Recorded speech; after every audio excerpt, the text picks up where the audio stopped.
Welcome back to another training inside the Build Your Own Website Masterclass. I'm Maurice A. Davis, and I'm going to be showing you today, we're going to be talking about understanding your audience. Uh, like I talked about in the last video, if you know someone that you think this can be helpful for, please share the course. The objective is to get this information into the hands of the people that we know and love that we think could benefit from the information that we're sharing. As we go through this content, if you feel like I'm going too slow, try your best not to skip ahead and just speed it up. So if you need me to talk faster, down below you should be able to change the settings and turn it up to 2x speed. And what that's going to do is going to allow you to walk through the content the way I've designed it while not having to listen to me drone on. So without further ado, why is understanding your audience so important? First and foremost, it allows us to tailor our content to the people that we want to be talking to, right? And when we do that, we're able to address their specific needs and interests, and it gives us a higher likelihood that our visitors are going to stay on page and do the things that we want them to do. 9 times out of 10, you got here because you saw a social media post, you saw a video I put up, or maybe you were invited by somebody else. But a lot of this happens because the content is tailored to the needs that people have expressed inside the group or problems that I have discovered after working with over 500 business owners in the last, 4 or 5 years. Okay. Let's see here. It allows us to improve the user experience when we really understand our audience, understand the customers that we have, our clients. We can make adjustments because we know the things that they like, they don't like. We have an understanding of the areas that they have problems and that they're struggling with. One of the best ways of improving a product, improving a service, improving your interaction with people is by learning more about them and then asking them questions and making those discoveries and then applying those discoveries to to your content or to your trainings. Matter of fact, a great example of that is the course that you're going through. This is not the first iteration of me teaching people how to build websites. This is probably iteration number 4. And I'm constantly learning based on the feedback that people just like you are giving me about the course content and letting me know what needs to be different, what would make it easier for them to learn, and some changes that they would like to see me make. And so when we understand our audience, we're able to do those things, and the service or product that we provide gets better over time. But it gets better because the people that we're serving are telling us where we're falling short, not based on our own assumptions. Number 3, it helps us to provide or to create effective marketing strategies. When we know our audience, we understand where they hang out, we understand what they like, we understand the type of content they're consuming, but we also understand the content medium that they like to consume.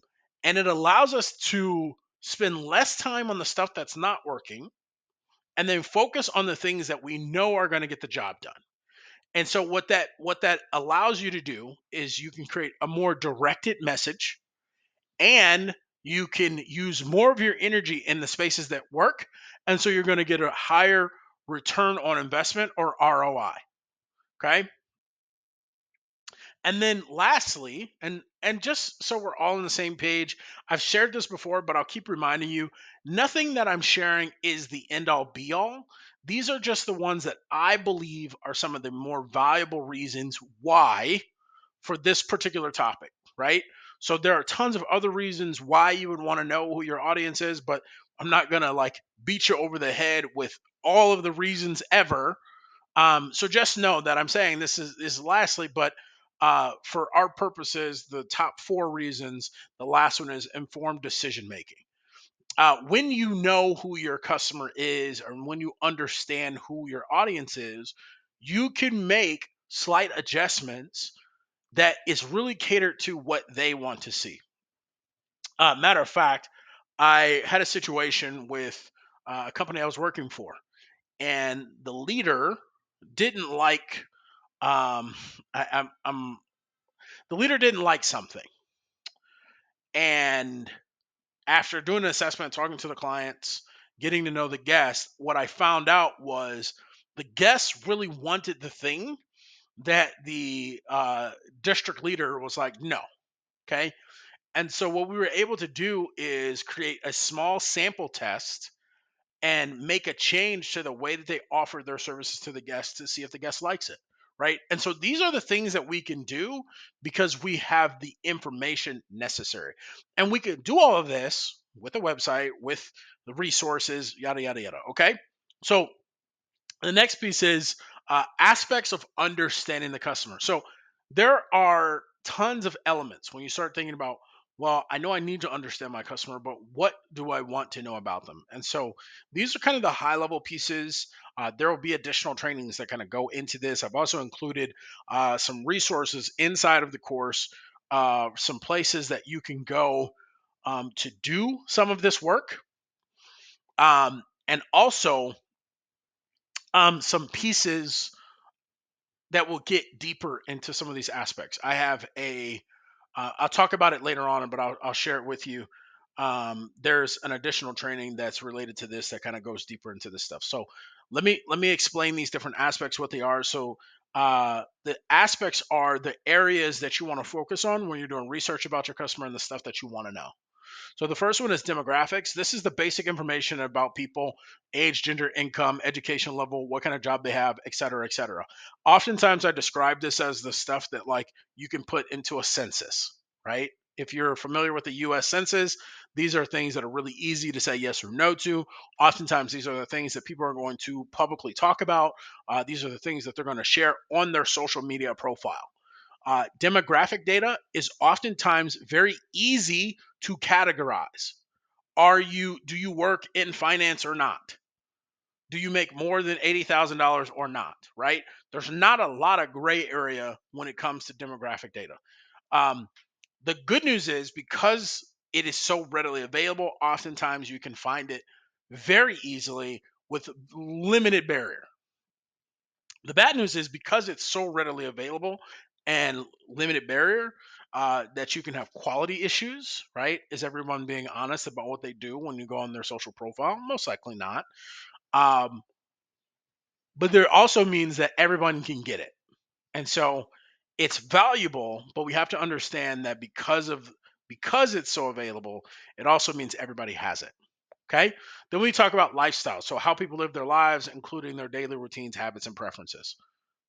This is a little harder to get only because it requires some additional conversation and it requires some additional like looking, listening, watching. But this information helps you understand the type of people that you're dealing with.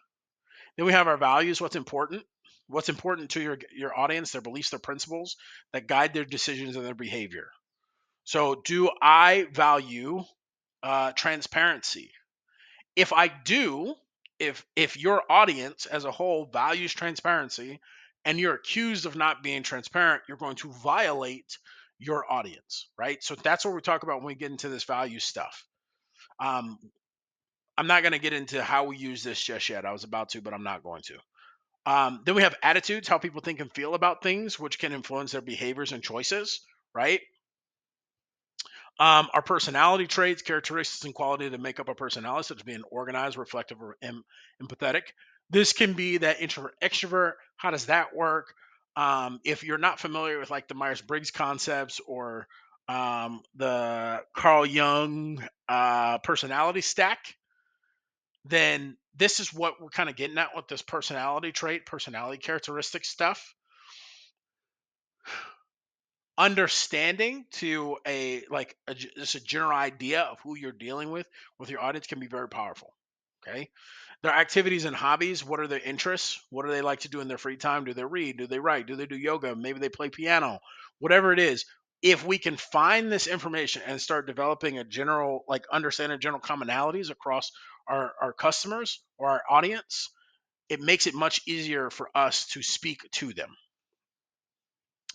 Problems and challenges. So, what difficulties or issues are they facing?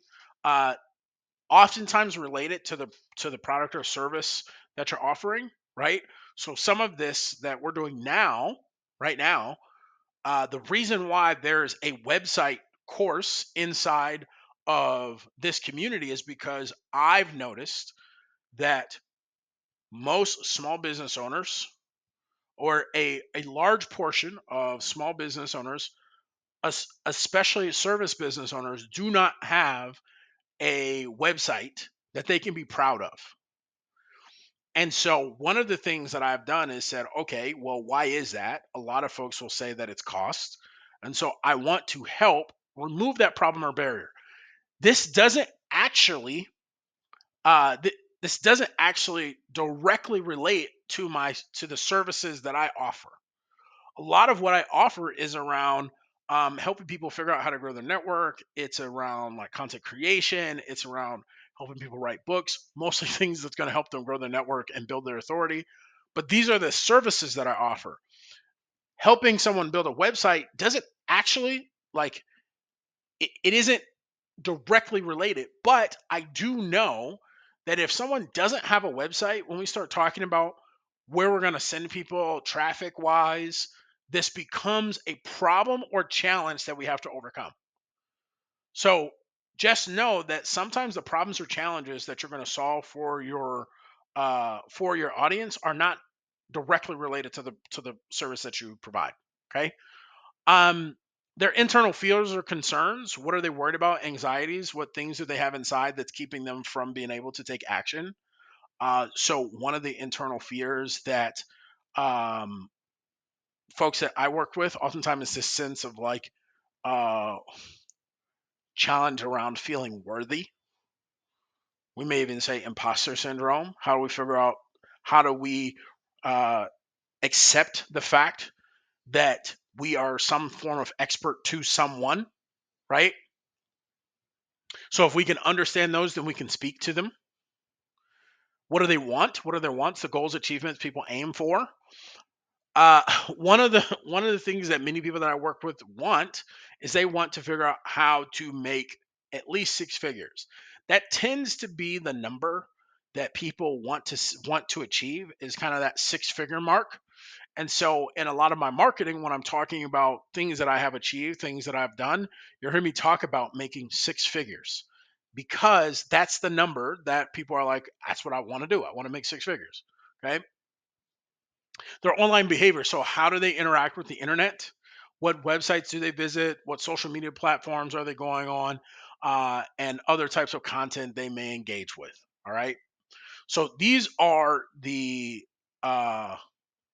foundations of the aspects we want to understand our customer. Where where to go to learn about our audience? Down below in the comments, there is a cheat sheet of places that you can go in order to start learning about your audience.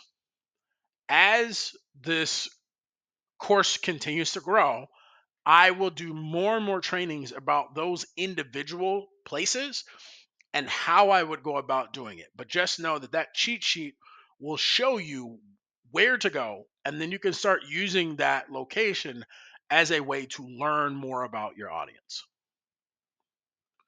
You can also check out my bonus training inside the courses area inside of the community, and you'll find a course in there that walks you through how to use AI, specifically ChatGPT, to do a lot of this research so that you can have a what I would consider like your baseline customer avatar. And if you're not clear on what a customer avatar is, it's a picture of what your customer potentially looks like.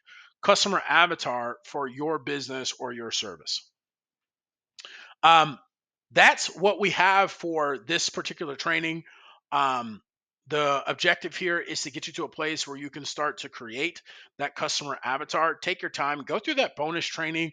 I know that I don't have it right in line with this one, but make sure you go through the AI basics, because in that training, in this bonus training, I'm gonna talk to you about using AI. If you're not familiar with how to use AI or Chat GPT, then you're going to want to spend some time in that bonus training, just taking some notes and getting your mind, wrapping your mind around using the tool, and then jump over to the bonus training and actually go through and make your own avatar using AI, using ChatGPT as kind of a tool to help you organize your thoughts and do some of the research. Once again, make sure you share this course. If you found anything in here valuable, uh, do me a favor and send it to a friend, send it to a family member, send it to a colleague that you think can benefit from learning this stuff. Um, that's all I got for you. I look forward to catching you on the next course. We're gonna start getting into some basic terminology, so that you have a good foundation for what it looks like to have terminology that will pop up throughout the rest of the course. Okay, so outside of that, stay out here, one of y'all.